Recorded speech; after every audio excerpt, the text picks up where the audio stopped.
你真的要赶尽杀绝吗？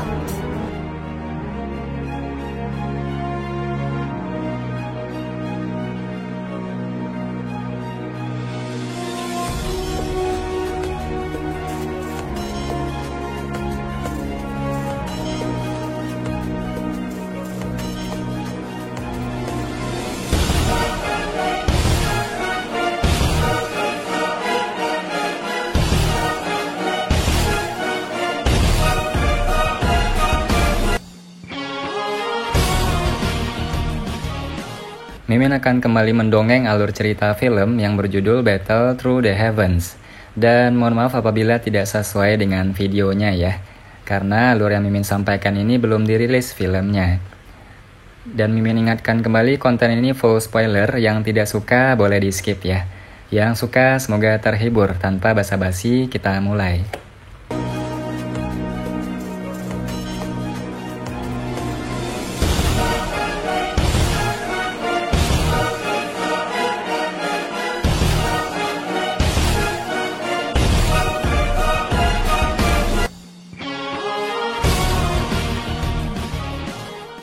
Siapapun yang memiliki pengetahuan tentang bahan tembok akan dapat menemukan bahwa permukaan tembok kota ini sebenarnya ditutupi oleh lapisan batu cermin hitam yang sangat langka.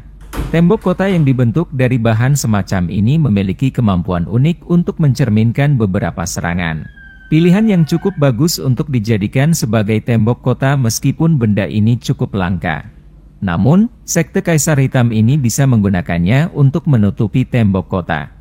Dasar yang kaya seperti itu menyebabkan tidak hanya Xiaoyan tetapi juga dokter peri kecil di sisinya menghela nafas dengan takjub.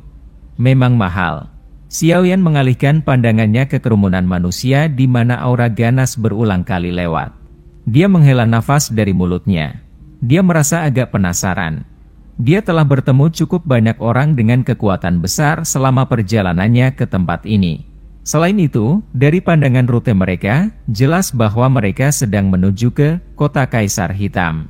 Dengan begitu banyak orang kuat, yang memiliki temperamen aneh yang berapi-api, berkumpul di kota seperti itu, sepertinya hari-hari berikutnya di kota ini tidak akan tenang. Kekacauan adalah suasana yang dimiliki wilayah sudut hitam, ini dalam jumlah besar. Tidak peduli seberapa kuat faksi itu, tidak mungkin untuk sepenuhnya menghentikan pembentukan kekacauan semacam ini. Orang-orang di wilayah sudut hitam mengabaikan perintah atau aturan apapun. Xiaoyan tertawa terbahak-bahak saat pikiran ini melintas di dalam hatinya. Dia tidak mendiskriminasi kekacauan. Dia tahu bahwa selama seseorang memiliki kekuatan yang cukup di wilayah sudut hitam, orang itu akan menjadi individu yang diagungkan. Xiaoyan mengeluarkan teriakan lembut dari mulutnya sebelum meraih Xian, yang sedang melihat kemana-mana, dan menariknya ke sisinya. Dia dengan lembut berkata, "Kamu lebih baik patuh setelah memasuki kota. Mungkin ada banyak harta di dalamnya, tetapi jika kamu secara acak bertindak seperti yang kamu lakukan di masa lalu, pasti akan mengundang banyak masalah." "Apa kamu mengerti?" Xian hanya bisa dengan sedih mengakui dengan "ya" ketika dia melihat ekspresi serius Xiaoyan. "Ayo pergi." Xiaoyan melambaikan tangannya dan menarik Xian, tersenyum pada dokter peri kecil di sisinya, dan memimpin untuk berjalan menuju pintu masuk kota. Dokter peri kecil mengangguk sedikit ketika dia mendengar ini. Mata ungu keabu-abuannya mengamati orang-orang yang lewat di sekitar yang berulang kali melemparkan tatapan mereka. Ekspresi musim dingin tiba-tiba muncul di pupil matanya, menyebabkan perasaan bahaya muncul di hati orang-orang ini. Semua dari mereka buru-buru menarik mata lancang mereka. Dokter peri kecil hanya mendengus dingin saat dia merasakan tatapan dengan cepat mundur. Kegembiraannya perlahan ditarik ke tangannya. Selama dia menggerakkan kelima jarinya, jalan ini akan segera menjadi satu kehampaan kehidupan kecuali orang-orang yang kuat. Dokter peri kecil hanya mempercepat langkah lembutnya dan mengikuti Xiaoyan setelah menarik tangannya. Meskipun dia tidak lagi dingin, acuh tak acuh setelah mengikuti di samping Xiaoyan selama periode waktu ini, itu hanya dengan prasyarat bahwa dia menghadapi Xiaoyan dan teman-temannya. Jika itu adalah pejalan kaki biasa, dokter peri kecil akan benar-benar mengabaikan kehidupan mereka. Tidak apa-apa baginya untuk mengambilnya. Jika seseorang membunuh terlalu banyak, Secara alami dia akan mati rasa karena kehilangan nyawa manusia. Angka yang telah meninggal di tangan dokter peri kecil selama tahun-tahun ini kemungkinan besar mencapai angka yang sulit untuk dihitung. Itu sudah sangat sulit baginya untuk menekan perasaan dingin dan acuh tak acuh di depan Xiaoyan. Rasa dingin di jalan dengan tenang menyebar setelah dokter peri kecil berbalik dan pergi. Banyak tatapan dipenuhi dengan ketakutan saat mereka melihat sosok anggun jauh di depan.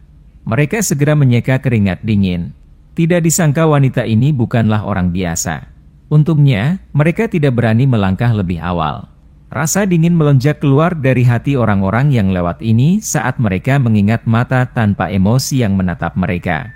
Mereka merasa seolah-olah telah ditatap oleh ular berbisa. Wanita ini adalah seseorang yang tidak bisa mereka sakiti. Kelompok Xiaoyan berjalan menuruni lereng dan melakukan perjalanan agak jauh sebelum gerbang kota besar muncul di depan mata Xiaoyan. Antrian panjang manusia terbentuk di luar gerbang kota. Rasa ingin tahu menyebar dari tempat ini. Dokter peri kecil melihat banyak pria berkumpul bersama. Mereka memiliki tubuh bagian atas telanjang yang memperlihatkan bekas luka mereka di sekujur tubuh. Karena memiliki sedikit obsesi terhadap kebersihan, dia tidak menyukai situasi seperti itu. Xiaoyan menyipitkan matanya dan melirik pintu masuk kota hampir seperti dia menyadari perhatian dokter peri kecil. Hei, wanita ini sangat berair. Sudah lama sekali aku tidak melihat hal-hal yang sangat bagus. Gadis kecil itu lumayan juga. Wajah kecil itu sangat menyenangkan. Hai Zi, kamu memiliki tubuh seperti itu namun kamu menyukai gadis kecil. Wanita muda terakhir kali mati karenamu. Betapa tidak beruntungnya. Tawa cabul menusuk telinga tiba-tiba terdengar saat mata Xiaoyan mengamati situasi di pintu masuk kota. Dia perlahan menarik pandangannya dari pintu masuk kota. Matanya tenang saat dia mengikuti suara itu dan menoleh dan melihat 10 lebih pria bertampang kekar berkumpul bersama. Tatapan cabul itu berulang kali menyapu dokter peri kecil dan Xian. Orang-orang yang mengantri di sekitarnya tanpa sadar mengeluarkan tawa yang penuh dengan makna yang lebih dalam ketika mereka mendengar tawa cabul kelompok ini. Mampu melihat wanita cantik seperti itu, yang menyenangkan bagi mata, kebebasan mereka diambil selama penantian yang keras ini akan dianggap sebagai cara yang baik untuk menghabiskan waktu mereka. Ekspresi dokter peri kecil tidak berubah karena ini. Tangan halusnya meraih Xian, yang menunjukkan ekspresi marah di wajah kecilnya saat matanya melihat ke arah Xiaoyan. Ayo pergi. Sudut mulut Xiaoyan terangkat menjadi senyuman aneh. Namun, dia tidak pergi dan bertarung dengan pria bertampang kekar ini seperti yang diharapkan semua orang. Sebaliknya, dia menoleh dan tersenyum kepada dokter peri kecil sebelum menarik Xian untuk berjalan ke pintu masuk kota. Tindakan Xiaoyan ini segera menimbulkan ejekan menghina dari sekitarnya. Wilayah sudut hitam, memandang yang kuat. Seseorang yang bertindak seperti tidak ada yang terjadi setelah wanitanya dipermalukan adalah sesuatu yang dianggap orang lain sangat memalukan. 10 pria lebih besar awalnya terkejut saat melihat tindakan Xiaoyan. Mereka mulai tertawa terbahak-bahak. Namun, tubuh 10 orang lebih ini secara aneh mengeras tiba-tiba. Suara ledakan rendah dan dalam tiba-tiba muncul. Seketika rasa usil di tempat ini berhenti. Mata semua orang tertegun saat mereka melihat di mana orang-orang besar itu. Kelompok jelaga hitam muncul tanpa penjelasan. Sesaat kemudian, lingkaran di sekitarnya segera mundur seolah-olah mereka telah melihat hantu. Cukup banyak orang yang pulih segera setelah itu dan tatapan kaget mereka melihat ke belakang kelompok Xiaoyan saat mereka berjalan menuju gerbang kota. Gelombang dingin naik di dalam hati mereka saat mereka mengingat kembali pemandangan aneh dari sebelumnya. Mereka tidak lagi berani mengeluarkan suara sekecil apapun, takut pemandangan yang tidak biasa dari sebelumnya akan menimpa tubuh mereka. Situasi aneh ini dengan cepat menyebar di sepanjang rantai manusia ini. Banyak tatapan keheranan dengan cepat melirik Xiaoyan, yang perlahan berjalan menuju gerbang kota. Semua orang buru-buru mundur beberapa langkah kemanapun dia lewat. Kelompok Xiaoyan mengabaikan tatapan terkejut di sekitarnya saat mereka berjalan menuju gerbang kota. Dia segera menuju pintu ungu di pintu masuk. Ada lebih dari selusin pria besar dengan baju besi kuning pucat berdiri sangat tegak di sana. Aura kuat yang dipancarkan dari tubuh mereka menyebabkan orang-orang yang mengantri di samping takut untuk mendekat. Mereka hanya bisa dengan sedih menunggu aliran manusia di samping untuk perlahan maju. Arah di mana 3 orang kelompok Xiaoyan menuju jelas pintu ungu ini. Melihat aksinya ini, tatapan sekitarnya langsung menunjukkan keterkejutan. Pintu besar itu adalah sesuatu yang telah dipesan oleh sekte Kaisar Hitam untuk digunakan oleh para ahli dari wilayah sudut hitam. Orang bisa lupa masuk dari pintu ini tanpa kekuatan Dou Huang. Mungkinkah pemuda yang tampak berusia sekitar 20 tahun ini menjadi ahli seperti itu? Kelompok Xiaoyan berhenti di depan pintu ungu sambil diamati oleh tatapan sekitarnya. 10 lebih pria bersenjata lengkap tiba-tiba mengarahkan pandangan tajam mereka. Tawa seorang lelaki tua segera terdengar dari belakang. Teman-teman ini, pintu masuk ini secara khusus diatur untuk dimasuki oleh seorang ahli Dou Huang. Silakan berbalik jika kamu belum mencapai tanda ini. Seorang pria tua berjubah kuning, yang memegang batang tembakau di tangannya, perlahan berjalan keluar. Matanya yang menyipit menimbang kelompok 3 orang Xiaoyan sebelum dia tertawa terbahak-bahak. Bagaimana kamu bisa mengidentifikasi apakah orang yang datang adalah seorang ahli Dou Huang mengingat kekuatanmu yang bahkan belum mencapai bintang 5 Dou Huang? Xiaoyan melirik pria tua itu sebelum berbicara sambil tersenyum. Mata lelaki tua berjubah kuning itu sedikit membeku. Seorang utusan buru-buru berlari sebelum dengan lembut mengatakan sesuatu di pendengarannya. Setelah mendengar laporan utusan ini, matanya mengamati tubuh Xiaoyan dengan ekspresi tertegun. Sesaat kemudian, dia melambaikan tangannya dan membubarkan utusan itu. Dia dengan sopan berkata sambil tersenyum, "Tuan ini, bolehkah aku tahu namamu? Fraksi mana yang berhubungan denganmu?" "Yan Xiao, orang bebas." Xiaoyan menjawab dengan samar. "Mr. Yan Xiao, kupikir kamu juga datang ke kota Kaisar Hitam karena pelelangannya kan, mata?" Pria tua berjubah kuning itu berkedip sedikit saat dia tertawa setelah mendengar Xiaoyan menyebutkan namanya. "Iya." Xiaoyan mengangguk. Dia segera mengerutkan kening dan bertanya, "Bolehkah aku masuk?" Tentu saja, pria tua berjubah kuning itu buru-buru menganggukkan kepalanya. Dia mengeluarkan pelat pinggang berwarna hijau dan menyerahkannya kepada Xiaoyan sebelum berbicara sambil tersenyum. "Tuan Yan Xiao, kota Kaisar Hitam saat ini sedang menderita karena terlalu kenyang. Cukup sulit untuk mencari tempat tinggal. Namun, sekte Kaisar Hitam kami telah secara khusus menyiapkan tempat bagi para ahli dari wilayah sudut hitam untuk tinggal. Selama Tuan membawa piring ini ke Paviliun Kaisar Hitam di pusat kota, akan ada seseorang yang akan mengatur tempat untukmu beristirahat. Sebagian besar orang yang bisa tinggal di sana adalah ahli dengan reputasi di wilayah sudut hitam." Mata Xiaoyan bergerak saat mendengar ini. Dia menerima tablet secara sepintas sebelum tersenyum pada lelaki tua itu. Setelah mengucapkan terima kasih, dia memimpin dokter peri kecil dan Zian dengan berjalan lambat melalui pintu ungu. "Itu benar, Tuan Yan Xiao, orang-orang yang kamu bunuh sebelumnya mungkin adalah beberapa ampas. Tapi mereka adalah anggota geng Serigala Kui. Kamu harus sedikit berhati-hati." Pria tua berjubah kuning itu tiba-tiba berbicara ketika kelompok Xiaoyan hendak memasuki pintu ungu. "Terima kasih atas pengingatmu." Sebuah suara samar ditransmisikan dari kejauhan sebelum kelompok Xiaoyan benar-benar menghilang dalam bayang-bayang terowongan kota. Pria tua berjubah kuning itu menyipitkan matanya saat dia mengamati punggung kelompok Xiaoyan yang menghilang. Dia segera melambaikan tangannya dan memanggil seorang utusan. Dengan suara lembut, dia berkata, "Pergilah ke sekte dan beritahu sesepuh tentang orang-orang ini." Dengan kekuatan seperti itu, mustahil bagi mereka untuk sepenuhnya tidak dikenal. Situasi di kota Kaisar Hitam saat ini rumit. "Ya Pak." Utusan itu dengan hormat menjawab sebelum dengan cepat berbalik untuk pergi. Batang tembakau pria tua berjubah kuning itu dengan lembut menepuk lengannya saat dia menyipitkan matanya. Mulutnya bergumam pada dirinya sendiri. "Yan Xiao, bagian dalam wilayah sudut hitam tampaknya tidak memiliki ahli muda Dou Huang dengan nama ini. Hei, orang ini cukup misterius.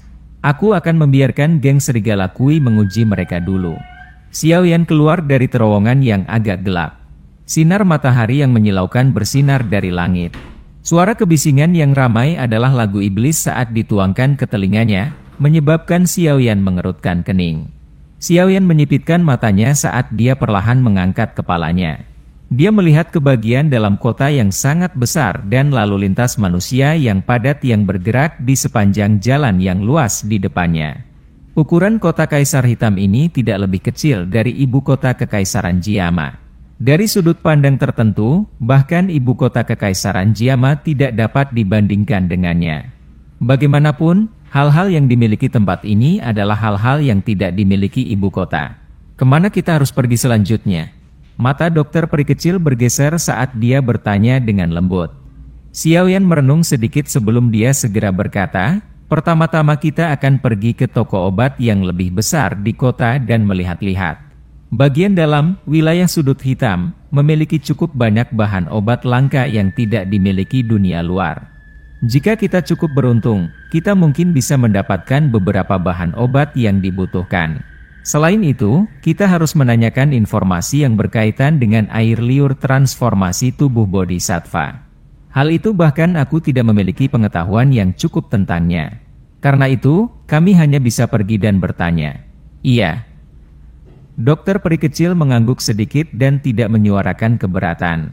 Itu benar, kamu bisa menyerang saat kita bertemu orang seperti itu lagi. Situasi seperti ini sangat umum terjadi di wilayah sudut hitam. Tidak ada yang akan menyalahkanmu. Xiaoyan perlahan berjalan menuju jalan yang luas seperti yang dijelaskan secara acak. Dokter peri kecil sedikit terkejut. Senyuman segera muncul di wajah dokter peri kecil. Dia menganggukkan kepalanya, menarik tangan Xian dan segera mengikutinya. Mereka bertiga perlahan berjalan melewati interior kota Kaisar Hitam yang sangat besar ini. Setelah penampilan pribadi ini, mereka akhirnya mengerti dengan jelas berapa banyak orang yang datang ke kota Kaisar Hitam untuk lelang skala besar ini. Kutukan dan jeritan berulang kali terdengar ke telinga mereka dari jalan. Banyak toko besar berdiri rapi di kedua sisi jalan. Tanpa terkecuali, toko-toko ini dipenuhi orang yang datang dan pergi. Lelang besar ini telah membawa lalu lintas dan keuntungan manusia ke kota Kaisar Hitam dalam jumlah besar. Kelompok Xiaoyan perlahan berjalan di jalan. Pandangan mereka berulang kali mengamati toko-toko di kedua sisi jalan. Mereka telah melihat cukup banyak toko obat di sepanjang jalan dan memasuki mereka untuk melihat dan bertanya. Namun, ukuran toko obat ini tidak terlalu besar. Karena itu, mereka tidak menemukan bahan obat yang dibutuhkan Xiaoyan. Meskipun dia tidak mendapatkan apapun, dia tidak menjadi cemas. Bahan obat yang dia butuhkan adalah barang yang sangat langka.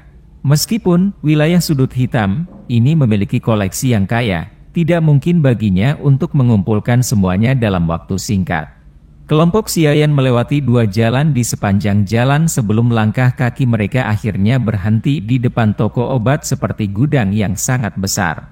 Toko obat itu bernama Rumah Seribu Obat. Ukurannya sangat besar dan dapat dianggap sebagai toko terbesar yang pernah dilihat kelompok Xiaoyan sejak mereka memasuki kota. Terlebih lagi, toko ini tampaknya memiliki reputasi yang cukup baik di dalam kota Kaisar Hitam. Karena itu, lalu lintas manusia yang datang dan dari pintu masuk besar tampak padat. Kutukan berisik berulang kali ditularkan. Xiaoyan berdiri di luar Rumah Seribu Obat. Dia ragu-ragu sejenak sebelum memimpin dokter peri kecil dan Xian untuk masuk ke aliran manusia. Dou Qi yang kuat di dalam tubuhnya memancarkan kekuatan yang tampaknya diam-diam menyingkirkan orang-orang yang menghalangi jalannya dengan lembut seolah-olah dia membelah aliran sungai. Setelah itu, mereka bertiga melangkah ke toko Seribu Obat ini. Kutukan berisik sangat berkurang setelah mereka memasuki Rumah Seribu Obat. Aroma obat yang kaya yang dicampur dari bahan obat yang tak terhitung jumlahnya menerkam. Kekayaan aroma obat hampir menyebabkan Xiaoyan bersin dengan keras. Dia menggosok hidungnya saat dia membiarkan pandangannya berkeliaran. Dia bisa melihat bahwa aula yang sangat besar ini dipenuhi dengan banyak kon transparan. Berbagai bahan obat ditempatkan dengan rapi di dalam konter tersebut. Apalagi, cukup banyak orang saat ini berkumpul di sekitarnya. Aula besar dibagi menjadi bagian bahan obat dan bagian pil obat. Jika seseorang membandingkannya, bagian pil obat pasti akan memiliki lebih banyak orang. Bagaimanapun, orang-orang di wilayah sudut hitam yang menghabiskan sepanjang hari menjilati darah dari bilah mereka, lebih suka memiliki pil obat yang bisa menyelamatkan hidup mereka atau melepaskan kekuatan besar dalam situasi berbahaya. Keinginan ini jauh lebih berharga dibandingkan dengan hanya menelan bahan obat. Namun, seorang alkemis seperti Xiaoyan memberi nilai yang lebih besar pada bahan obat. Bagaimanapun, selama bahan obat ada di tangannya, dia akan bisa memperbaiki bahan obat. Xiaoyan menarik Xian saat dia menghirup dalam-dalam melalui hidung kecilnya. Mereka bertiga perlahan berjalan menuju meja kristal. Tatapannya segera melirik itu. Rumput angin hijau, buah skala angin api. Tatapan Xiaoyan mengamati bahan obat yang ditampilkan di konter dan segera mengidentifikasinya. Dia segera menggelengkan kepalanya. Hal-hal di sini mungkin bukan hal biasa, tapi itu jauh dari tingkat bahan obat yang dia butuhkan. Memang ada alasan mengapa wilayah sudut hitam mampu menarik cukup banyak orang dari luar. Jika ada di luar, hanya bahan obat ini saja pasti akan diperlakukan sebagai harta karun toko. Bagaimana mereka bisa ditampilkan secara acak dan dijual di tempat yang sama? Dokter peri kecil itu dengan lembut menghela nafas. Menjadi master racun, dia cukup akrab dengan bahan obat ini. Xiaoyan tersenyum dan mengangguk. Dia baru saja akan berbicara ketika tawa terdengar dari sisi lain meja. Para tamu, bolehkah aku tahu bahan obat apa yang kalian butuhkan? Rumah obat 1000 kami adalah toko obat besar yang berada di peringkat teratas dalam wilayah sudut hitam. Aku pikir tempat ini harusnya memiliki barang-barang yang ingin kalian beli. Xiaoyan mengangkat kepalanya dan menatap seorang pria tua yang muncul di belakang meja kasir. Dari penampilan pakaiannya, terlihat jelas bahwa dia pasti seseorang dari toko obat. Xiaoyan mengeluarkan selembar kertas putih dari cincin penyimpanannya.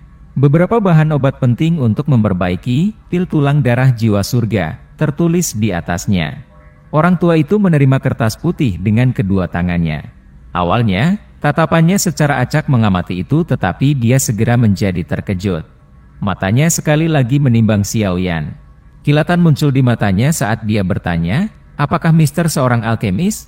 Kenapa? Jangan bilang kalau seorang alkemis tidak bisa datang dan membeli bahan obat di toko obat ini. Xiaoyan menjawab dengan suara samar. Tuan, tolong jangan tersinggung. Aku adalah alkemis tingkat 2. Hanya saja aku merasa terbiasa dengan cara penyusunan ramuan obat ini. Orang tua itu tertawa. Xiaoyan baru tiba-tiba mengerti setelah mendengar ini. Efek obat dan atribut bahan obat semuanya berbeda. Orang luar akan kesulitan membedakan mereka. Namun, dengan keterampilan alkemis Xiaoyan saat ini, dia secara alami menempatkan bahan obat dengan efek obat yang serupa bersama-sama seperti sifat kedua ketika dia menulis daftar bahan ini. Tidak disangka bahwa lelaki tua ini benar-benar menemukannya dengan cermat. Aku bisa dianggap salah satu nih, apakah kamu memiliki bahan obat ini? Total ada 8 ramuan obat di sini. Rumah 1000 obat, kita memang memiliki 5 yang pertama. Namun, harganya sedikit mahal. Kemungkinan mereka akan membutuhkan total 2 juta koin emas atau lebih. Namun, 3 yang terakhir, 1000 ginseng spiritual, rumput lembah spiritual iblis, dan buah tulang giok terlalu sulit untuk ditemukan, ucap orang tua itu tertawa. Xiaoyan sedikit menghela nafas lega saat mendengarnya, tapi dia juga sedikit kecewa. 5 bahan obat pertama mungkin langka, tetapi sebenarnya tidak terlalu sulit untuk ditemukan. Yang paling sulit adalah 3 yang terakhir. Tidak disangka bahkan tempat ini tidak memilikinya. Kalau begitu, bantu aku membawa 5 bahan obat pertama. Aku akan memikirkan metode lain untuk mencari 3 yang terakhir. Xiaoyan menggelengkan kepalanya. Dia menghitung koin emas yang disimpan di dalam kartu kristal di cincin penyimpanannya. Setelah menggunakan sebagian besar uang yang diperoleh dari lelang pil obat yang gerbang Xiao yang dipegang saat itu, Xiaoyan memiliki sekitar 4 juta koin emas. Saat ini, cukup untuk membeli bahan ini. Tuan, apakah kamu benar-benar membutuhkan ketiga bahan obat ini? Orang tua itu mengangguk sambil tersenyum saat dia memerintahkan seorang pelayan wanita untuk mengambil bahan obat. Setelah itu, dia menoleh ke Xiaoyan dan mengajukan pertanyaan. Kamu punya solusinya, Xiaoyan? Mengangkat alisnya saat mendengar ini. Suaranya agak terkejut. Aku hanya mengatakan bahwa ketiga ramuan obat ini sangat langka, tetapi aku tidak mengatakan rumah 1000 obat kita tidak memilikinya. Namun, ramuan obat langka dengan tingkat seperti itu biasanya tidak akan dibawa keluar untuk dijual. Orang tua itu tertawa. Karena kamu sudah membuka mulutmu, aku tidak berpikir itu hanya untuk memberitahuku ini, bukan? Xiaoyan dengan lembut mengusap cincin penyimpanannya saat dia menjawab dengan suara tenang. Tuan benar-benar orang yang terus terang. Aku akan memberitahumu ini secara langsung. Jika ingin mendapatkan ketiga ramuan jamu tersebut, kamu harus lanjut ke lantai 2 rumah obat 1000 ini. Nilai bahan obat di sana lebih mahal daripada yang ada di lantai 1. Namun, kamu tidak dapat menggunakan koin emas untuk membeli bahan obat di tempat itu. Sebagai gantinya, kamu harus memperbaiki pil obat yang memiliki nilai yang sama dengan bahan obat ini sesuai kebutuhan. Hanya dengan begitu kamu dapat mengambil ramuannya. Orang tua itu dengan lembut tertawa, dengan kata lain, hanya seorang alkemis yang memiliki kualifikasi untuk masuk. Oh, Xiaoyan merasa agak terkejut saat mendengar aturan aneh seperti itu. Namun, dia segera sampai pada pemahaman yang tiba-tiba. Ketika nilai barang mencapai tingkat tertentu, sulit menggunakan koin emas untuk mengukur nilainya. Pada saat seperti itu, seseorang harus mengambil sesuatu yang memiliki nilai yang sama untuk menukarnya. Bagaimana? Bolehkah aku tahu jika Mister tertarik untuk pergi ke lantai 2 dan melihat-lihat? Kelangkaan bahan obat di lantai 2 jauh dari apa yang bisa dibandingkan di sini. Aku pikir 3 bahan obat yang kamu butuhkan dapat ditemukan di atas. Orang tua itu tertawa. Xiaoyan merenung sejenak sebelum mengangguk. 3 ramuan obat terakhir sangat langka. Jika dia pergi dan mencarinya, dia tidak akan tahu kapan dia bisa menemukannya. Secara alami akan lebih baik jika dia bisa mendapatkannya di sini. Terlebih lagi, dari apa yang dikatakan lelaki tua ini, lantai 2 memiliki barang yang lebih langka. Dia bahkan mungkin dapat memperoleh beberapa informasi yang berhubungan dengan air liur transformasi tubuh bodhisattva dari sana. Kalau begitu, tolong tunjukkan jalannya. Orang tua ini akan mengingatkan Tuan di sini. Mengingat nilai bahan obat yang kamu butuhkan, kemungkinan besar kamu akan diminta untuk menggunakan pil obat tingkat 4 atau bahkan tingkat 5 untuk menukarnya. Jika kamu tidak dapat memperbaiki pil obat dari tingkat ini, maka senyum di wajah lelaki tua itu awalnya menjadi lebih jelas saat dia melihat Xiaoyan menganggukkan kepalanya setuju. Namun, dia ragu sejenak sebelum menyuarakan pengingatnya. Kelopak mata Xiaoyan bahkan tidak bergerak saat mendengar ini. Dia samar-samar berkata, "Pimpin jalan." Kilatan yang tidak biasa melintas di mata lelaki tua itu ketika dia melihat sikap Xiaoyan. Ekspresi hormat segera melonjak ke wajahnya sebelum dia memimpin jalan di depan sambil menekuk tubuhnya dengan rendah hati. "Ayo pergi." Xiaoyan menoleh dan tersenyum pada dokter peri kecil dan Xian. Setelah itu, dia mengikuti orang tua itu. Xiaoyan sebenarnya memiliki banyak keingintahuan terhadap bahan obat yang tidak biasa dan langka yang disebutkan orang tua itu. Lagi pula, bahan obat memiliki daya tarik yang lebih besar bagi alkemis daripada pil obat.